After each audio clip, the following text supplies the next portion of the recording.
Hi అండి, మీరు బాగున్నారా? నేను చాలా చాలా బాగున్నాను. నేను మీ రజనీని. ఈ రోజు అయితే మనం దావణగిరి వెళ్ళిపోదాం. దావణగిరి దగ్గర వసల్ క్యాంపు. ఎక్కడ ఇది అనుకుంటున్నారా? అమ్మ వాళ్ళ ఇల్లు, మా పుట్టిల్లు. ఇక్కడికైతే వచ్చేసాము. వీడియో అయితే కీప్ చేయకండి. ప్రతి ఫ్లవర్స్ చూపించేస్తున్నాను చూడండి.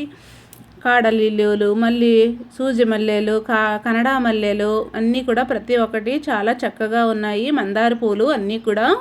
వీడియో కీప్ చేయకండి, ఎండింగ్ వరకు చూడండి. ప్రతిదీ చూపిస్తాను. పాల విల్లి లాంటి చెట్టు కూడా చూపిస్తాను. ఆ చెట్టు ఏంటి అని అనుకుంటున్నారా? వీడియో కీప్ చేయకండి.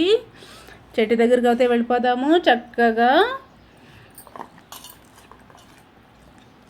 వావ్, చూడండి పాల వెల్లి లాంటి చెట్టు చూపించేస్తున్నాను. అమ్మను కూడా చూపించేస్తున్నాను. వావ్, చూడండి ఎంత చక్కగా పనసకాయలు ఎన్ని కాసేసిన చూడండి. అమ్మ వాళ్ళ చెట్టు. ఇది ఎక్కడ అనుకుంటున్నారా? దావణగిరి దగ్గర వసల్ క్యాంప్. చాలా చక్కగా కింద నుంచి పై వరకు చూడండి ఎలా అయితే కాసిందో. అమ్మ కూడా చూపిస్తుంది, ప్రతి కాయ చూపిస్తుంది దగ్గరికి అయితే.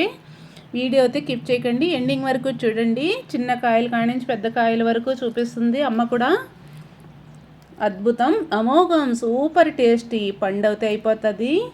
స్మెల్ అయితే చాలా బాగుంటుందండి. ఇది ఎక్కడ పెట్టినా గమ్మ గమ్మ గమ్మలాడుతూ ఉంటుంది. ఇంకా పరువుకి అయితే రాలేదు చూడండి. 2-3 కాయలు అయితే పరువుకి వచ్చేసినాయి. వావ్, చూడండి ఇప్పుడిప్పుడే కళ్ళు తెరుస్తూ ఉన్నాయి. మనం స్మెల్ వచ్చిన తర్వాతే కాయ కోసుకోవాలి ఎప్పుడు కూడా. చాలా బాగుంటుంది, చాలా టేస్టీగా ఉంటుంది. అందులో ఉన్న గింజలు కూడా వేస్ట్ పోవు. కర్రీస్ వేసుకోవచ్చు, ఫ్రై చేసుకోవచ్చు. చాలా బాగుంటుందండి. ములక్కాడ పనస గింజల కర్రీ సూపర్గా ఉంటుంది. కోడిగుడ్డు పనస గింజల కర్రీ సూపర్గా ఉంటుంది.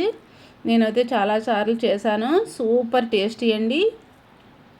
వీడియో అయితే కీప్ చేయకండి, ఎండింగ్ వరకు చూడండి. నా వీడియో నచ్చితే లైక్ చేయండి, షేర్ చేయండి, కామెంట్ పెట్టండి. చూడండి అమ్మ అయితే ఇంకా చూపిస్తుంది. చిన్న కాయలు పెద్ద కాయలు అన్నీ కూడా చక్కగా పాల విల్లులాగా అయితే దిగేసింది. లెక్క పెడతానికి అయితే అవ్వదు.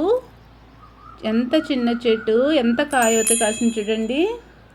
వావ్, సూపర్, చాలా చక్కగా కాసేసింది.